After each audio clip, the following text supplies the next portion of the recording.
नमस्कार, स्वागत है आपका एनएमएफ न्यूज में। मैं हूं आपके साथ शबनम। मिडिल ईस्ट इस वक्त बारूद के ढेर पर बैठा नजर आ रहा है। ईरान इजराइल के बीच छिड़ी ये जंग अब उस मुकाम पर पहुंच गई है जहां से वापसी का रास्ता सिर्फ तबाही की ओर जाता दिख रहा है। इजरायली हमलों में ईरान के supreme leader Ayatollah Ali Khamenei की मौत ने पूरी दुनिया को हिला कर रख दिया है।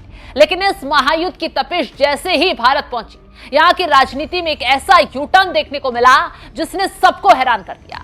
जो विपक्षी नेता कल तक प्रधानमंत्री मोदी की विदेश नीति पर सवाल उठाते थे, जो उन्हें घेरने का कोई मौका नहीं छोड़ते थे, आज वही मोदी विरोधी मोदी के सामने गिड़गिड़ा रहे हैं। जी हां, सही सुन रहे हैं आप। कल तक जो मोदी को मौत का सौदागर कहने वाले, ट्रंप के आगे सरेंडर करने का आरोप लगाने वाले और हर बात पर तंज कसने वाले चेहरे आज कह रहे हैं, मोदी जी अब आप ही इस युद्ध को रुकवा सकते हैं। आखिर क्यों अचानक विपक्ष को मोदी में विश्व गुरु नजर आने लगा? क्यों संजय राउत, असदुद्दीन ओवैसी, तारिक अनवर, मनोज झा जैसे धुर विरोधी नेता अब मोदी से इजराइल और ट्रंप को समझाने की गुहार लगा रहे हैं? क्या ये मोदी की कूटनीति की जीत है या फिर विपक्ष की बौखलाहट? चलिए आज असलियत जानिए, पर्दे के पीछे क्या खेल हुआ।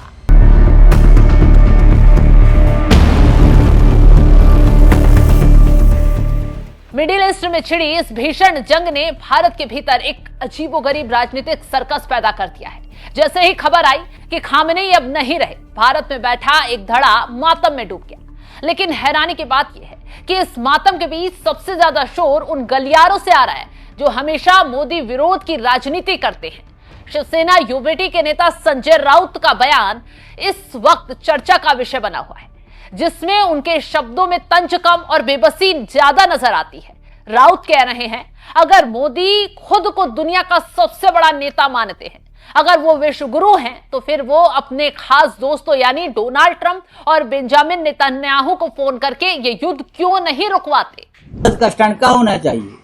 अगर प्रेसिडेंट ट्रंप भारत और पाकिस्तान का युद्ध रुकवा सकते हैं तो मोदी इतने बड़े नेता, विश्व गुरु है, वो ईरान और इजराइल का युद्ध रुकवाना चाहिए। मोदी जी ने, इतने बड़े नेता है मोदी जी, विश्व गुरु है, वर्ल्ड लीडर है। ऐसा नेता अब तक ना पैदा हुआ ना पैदा होगा इतिहास में। तो मोदी जी ने आगे आकर अपने दोस्तों को कहना चाहिए, भाई अब बहुत हो गया, युद्ध रुकवाइए। गौर कीजिए, ये वही विपक्ष है जो कुछ वक्त पहले मोदी के विदेश दौरों को फालतू का खर्चा बताता था। ये वही विपक्ष है जो शोर मचाता था कि मोदी ट्रंप के आगे झुक गए हैं, ट्रंप के हाथों भारत को बेच दिया है। लेकिन आज जब दुनिया जल रही है तो इन्हें सिर्फ मोदी की याद आ रही है, मदद की गुहार लगा रहे हैं। संजय राउत यहां तक कह रहे हैं कि इतिहास में मोदी जैसा नेता ना तो पैदा हुआ है और ना ही होगा। हालांकि ये बात उन्होंने तंज में कही है, लेकिन अनजाने में ही उन्होंने स्वीकार कर लिया। आज पूरी दुनिया में अगर किसी की साख है तो वो है नरेंद्र मोदी। सिर्फ संजय राउत ही नहीं, बल्कि कांग्रेस और आरजेडी के नेता भी मोदी के गुणगान गाते नजर आ रहे हैं। वो कांग्रेसी जिन्हें मोदी की हर अच्छाई में बुराई ही नजर आती है, वो भी आज मोदी से मदद की बात करते नजर आ रहे हैं। लेकिन अचानक उनके सुर भी बदल गए हैं। मोदी से मदद की गुहार लगाने वाले ये नेता क्यों बदले, बताएंगे आगे। ईरान इजराइल की जंग में फंसे भारतीयों को बचाने के लिए पीएम मोदी से अपील करते ये नेता नजर आ रहे हैं। वो तो सऊदी अरब हो या जितने भी वो देश है खाड़ी के, जहां अमेरिकन अड्डा है, उनका जो आर्मी का ठिकाना है, तो उस पर ईरान ने एलानिया उस बात को कहा है कि हम उन तमाम देशों के उस अड्डे पर अटैक करेंगे। हम उस मुल्क पर अटैक नहीं करेंगे, जहां जहां अमेरिकन अड्डे हैं उस पर अटैक करेंगे। तो ये तो उन्होंने खुलेआम कहा है, और हो सकता है कि सऊदी अरब में भी किया हो और जगह भी किया हो। तो ये तो उनका पहले से उन्होंने अपनी मंशा जाहिर कर दी थी। अब जो देश इस युद्ध से प्रभावित हो रहे हैं, जहां पे भारतीय फंसे हुए हैं, अब उनको निकालने की कवायद शुरू हो गई है, कई लोग आना शुरू हुए हैं, एयरलाइंस भी अब धीरे धीरे शुरू हो रही हैं।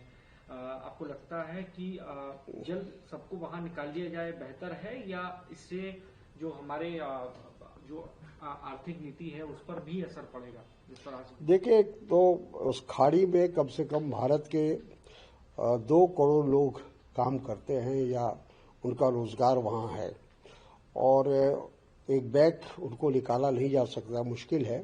वहाँ की सिचुएशन को देखते हुए भारत सरकार को फैसला लेना चाहिए और उसके लिए तैयार रहना चाहिए कि अगर सिचुएशन और बैड से वर्स्ट होता है तो उस हालत में हम अपने जो भारतीय हैं जो वहाँ फंसे हुए हैं उनको कैसे निकाला जाए। विपक्ष मोदी के आगे गिड़गिड़ा भी रहा है और बौखलाहट भी दिखा रहा है। विपक्ष अब इस बात पर भी छाती पीटता नजर आ रहा है कि मोदी सरकार ने खामनेई की मौत पर आधिकारिक शोक क्यों नहीं जताया। राउत का तर्क है कि खामनेई नेहरू के भक्त थे और भारत के पुराने दोस्त थे, इसलिए भारत को इजराइल या अमेरिका से डरे बिना शोक मनाना चाहिए। लेकिन यहां विपक्ष ये भूल गया है कि आज का भारत किसी से डरता नहीं है, बल्कि अपने राष्ट्रीय हितों से चलता है। भारत की विदेश नीति अब किसी एक विचारधारा की गुलाम नहीं है।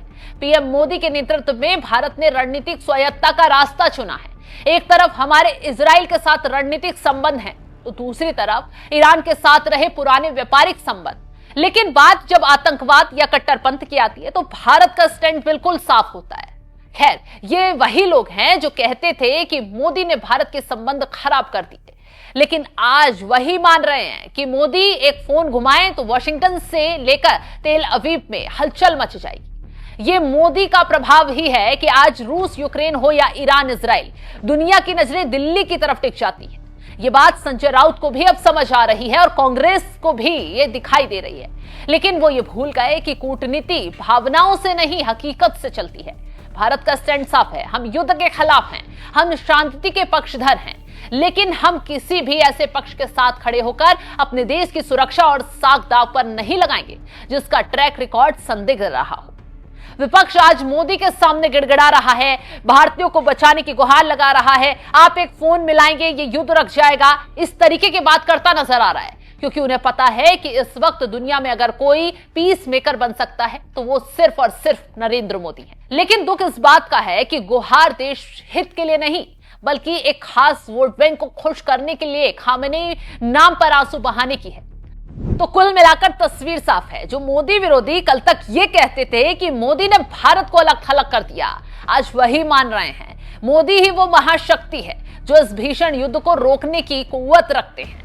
खामनेई के लिए आंसू बहाना विपक्ष की अपनी राजनीति हो सकती है, लेकिन मोदी का लोहा मानना उनकी मजबूरी बन गई है, क्योंकि मोदी जिस तरीके से कदम उठा रहे हैं वो समझ में आ रहा है कि कहां क्या बात करनी है, कहां अपने देश का हित रखना है, कहां किसका समर्थन करना है और कहां से रिश्ते मजबूत करने हैं। फिलहाल इस खबर को लेकर आप क्या कुछ राय रखते हैं कमेंट बॉक्स में जरूर बताइएगा और तमाम बड़ी खबरों की अपडेट के लिए आप हमारे साथ जुड़े रहें। नमस्कार।